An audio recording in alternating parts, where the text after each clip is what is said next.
ਲੱਭਦੇ ਉਧਰ ਤੁਸੀਂ ਮੂੰਹ ਚੁੱਕ ਕੇ ਭੱਜੇ ਜਾਂਦੇ। ਐਂਡ ਤੁਹਾਨੂੰ ਹੁਣ ਪਾਕਿਸਤਾਨ ਦੇ ਖੁਸਰਿਆਂ ਨੇ ਦੱਸਣਾ ਜਾਓ ਤੁਸੀਂ ਉਧਰ ਆ ਪੈਗਾਮ ਲਓ ਜਾਂ ਆ ਦੋ ਹੈ, ਸ਼ਰਮ ਕਰ ਲਓ। ਪਾਕਿਸਤਾਨ ਦੇ ਖੁਸਰੇ ਹੁਣ ਤੁਹਾਨੂੰ ਇੰਟਰਵਿਊ ਦੱਸਦੇ ਪੈਣੇ ਕਿ ਆਹ ਕੰਮ ਕਰੋ ਤੇ ਆਹ ਨਾ ਕਰੋ।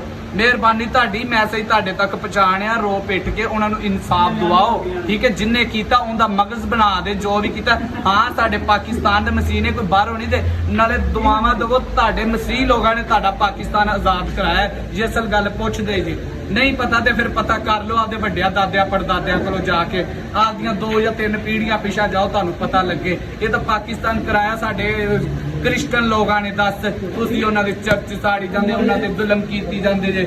ਲੱਖ ਦੀ ਲਾਣਤ ਇਹੋ ਜਿਹੀ ਤੁਸੀਂ ਮੁਸਲਿਮ ਕਹਿੰਦੇ। ਮੁਸਲਿਮ ਜੇ ਜਾ ਕੇ ਕਸ਼ਮੀਰ ਆਜ਼ਾਦ ਕਰਾਓ, ਜੇ ਤੁਹਾਡੀ ਐਡੀ ਬੋ ਵੱਜਦੀ ਏ।